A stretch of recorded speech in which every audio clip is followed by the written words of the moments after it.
Des méduses en porcelaine, de la dentelle ciselée dans le bronze, les deux lauréates de l'Office provincial des métiers d'art nous offrent une exposition tout en délicatesse.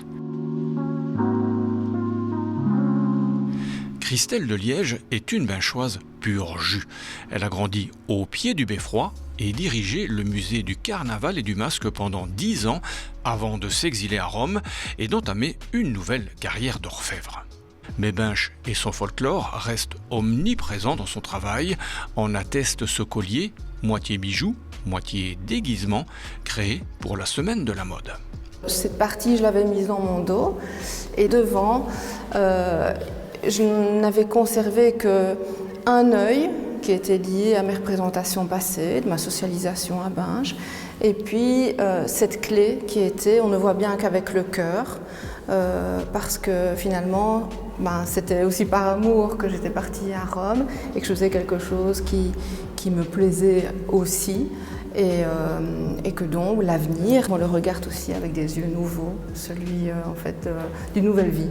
Nouvelle vie, nouvelles inspirations, avec cette parure de feuilles en métal recyclé. C'est un collier qui reprend le concept d'utiliser des feuilles séchées pour faire des confettis. Et donc je me dis, si on utilise des produits pour faire de nos fêtes, qu'elles soient carnavalesques ou privées, à partir d'éléments non polluants, ce serait beaucoup mieux. Et donc ce collier, c'est ce message.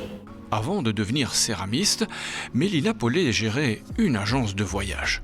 Aujourd'hui, c'est son art qui nous fait voyager.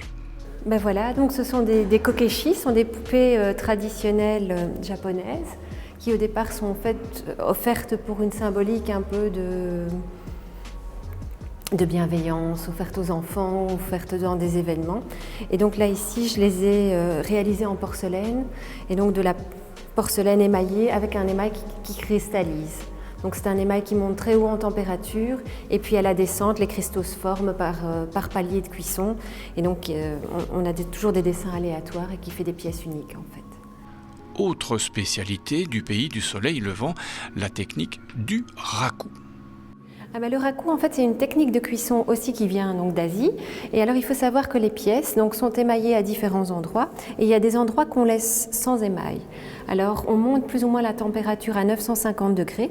Et quand c'est chaud, on les sort, on les place dans la sciure, ça s'enflamme. Et donc, toutes les parties qui n'étaient pas émaillées deviennent noires et ça crée le contraste. Et c'est comme ça qu'on a des craquelures. Oui, parce qu'il faut savoir qu'au moment où on sort la pièce, donc entre le four et le bac de sciure, il y a généralement un contact avec le vent. Et donc les craquelures se forment à ce moment-là.